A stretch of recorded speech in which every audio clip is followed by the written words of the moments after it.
بسم الله الرحمن الرحیم. السلام علیکم. زم ډاکټر جاوید اقبال فاروقی استاد زما یوټیوب چینل ګوره. ناظرین نن په ویډیو کې به موږ د جګر متعلق خبرې کوو، بلکې نن نازه دا ویډیو سلسله شروع کوم چې هغه کې به د جګر متعلق موږ خبرې کوو چې جګر یا نه ستوي د دې بنیادی ساخت څه شي دی، دا سکار کوي، د دې عام بیماریاں څه دي او دا بیماریاں څنګه لګي او که چاته دا بیماری شي وي نو هغه څنګه علاج دی او دا هغه چې چا جګر کې دا بیماری نه وي نو هغه څنګه د دې بیمارونو ځان بچ کی او که چاته د بیماری شي وي نو هغه څنګه د بیمارو سره یو صحتمند ژوند تیر کی. نو خدا نه خواسته تاسو ته یا تاسو رشتہ دارانو کې یا تاسو یاران دوستانو کې که چاته د جګر بیماری وي نو هغه سره لازمن زما د ویډیو شیر کړئ چې هغه ته هم د دې معلومات وشي او الله دې کې چې تاسو یا تاسو رشتہ دارانو کې تاسو دوستانو کې چاته هم د جګر بیماری نه وي بیا هم دا ویډیو لازمن وګورئ چې موږ ته پته ولګي چې موږ به خپل جګر یو صحتمند جګر څنګه ساتو او څنګه موږ د دې بیماری نه بچ کیږو. راځي چې د نن لومړنۍ ویډیو ګورو د جګر بنیادی معلومات. نو ناظرین چې څنګه چې زما وایي چې نن به موږ دا ډسکشن کوو چې دا جګر بنیادی معلومات څه دي.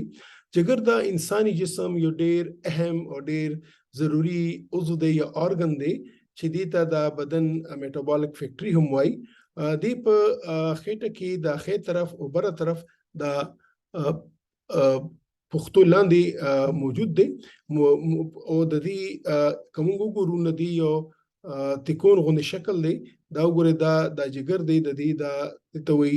رائټ بارډر یا خې بارډر او بیا د دې اپر بارډر دی او بیا د دې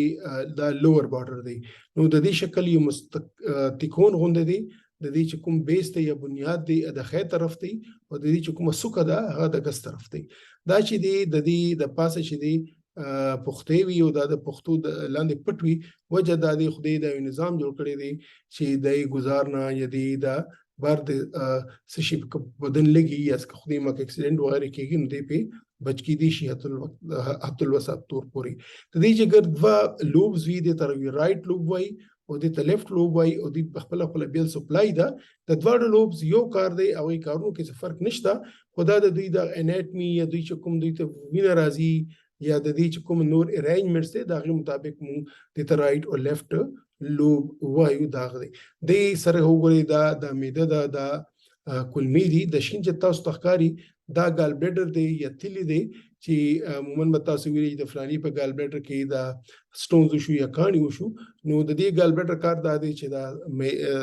جګر چې کوم دی جوس جوړي دا جوس دی کې جمع کیږي او چې کله بیا هضمي د پر ضرورت نه دا وقتن فوقتن دی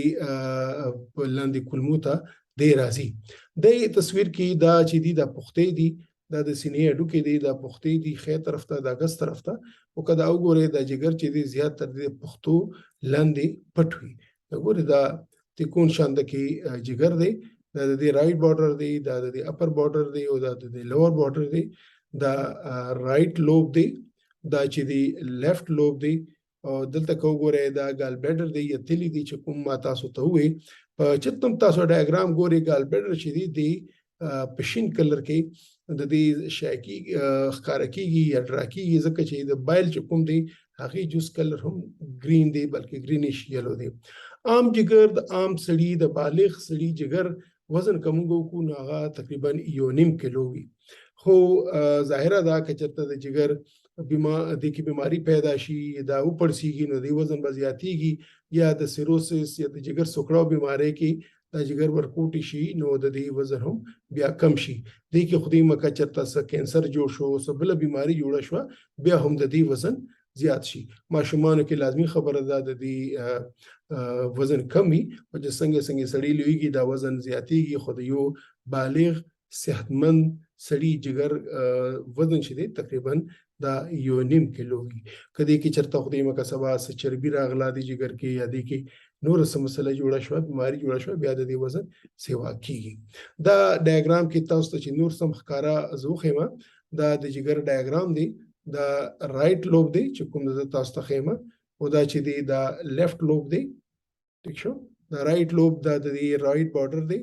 او دا د اپر بارډر دی او دا د لوور باټر دی. ما چې څنګه تاسو ته وې چې دا لوبز یا خې لوب یا ګس لوب یا د دې پارت ته ویل شي، نو دی کار یو شانتي کوي، خدا چونکه د دې بلډ سپلای یا د رګونه لګ بیل دي،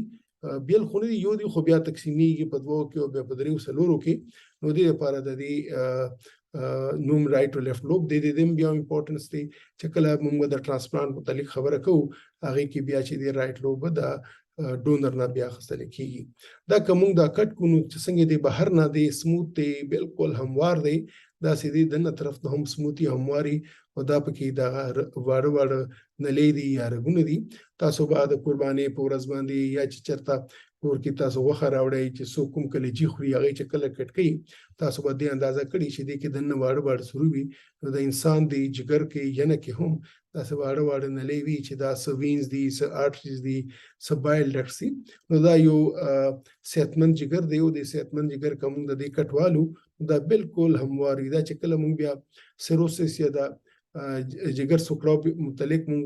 ډسکشن کوو بیا به تاسو وایم چې دا چې کوم دا سموث یا هموار سطح دی دا بیا د کې دانیدار شي او د کې بیا غټه پیدا شي. دا د جګر وینا چې څنګه متاسو وي د خپل بلډ سپلای دی،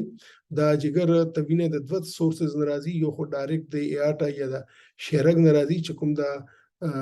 زړه نه صفا وینا اکسیجنیټډ وینا ټول بدن ته رسي، دا هیپاټیک آرټری دی. دې سره د دې جګر ته د کولمونه چې موږ څه خوراک وکړو هغه چې کله هضم شي بیا چې کله هغه کېږي نو هغه ټول خوراک چې دی د دې دا چې لګونده کې دا تاسو ته دا بنګنی یا پرپل کلر ښکاري نو دا پورټل وین دی، نو ټول خوراک چې دی خوراک ذرات چې کوم خوړلي هغه د کولمونه د دې پورټل وین په ذریعه باندې هغه جګر ته راځي او په جګر کې دا پروسس کیږي او دا انرژي ته کنورټ کیږي، مختلف میټابولیک فنکشنز کیږي. دا به زه تاسو سره ډسکس کوم په بلې ویډیو کې، او بیا هغه نه چې دی چې کوم دی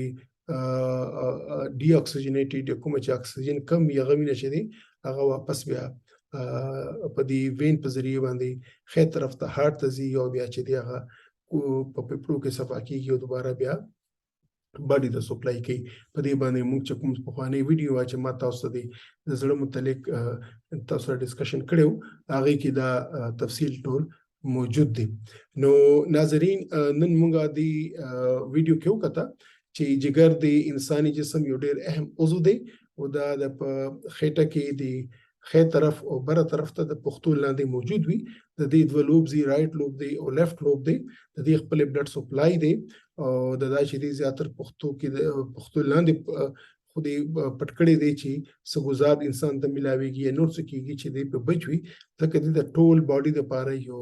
میټابولیک فیکټر په تور کار کوي او دا ویل کیږي چې جګر صحتمند جګر چې دی دا یو صحتمند ژوند لپاره لازمی حصہ ګڼل کیږي. نو ناظرین په راتلونکو ویډیو کې به موږ ان شاء الله د جګر چې کومه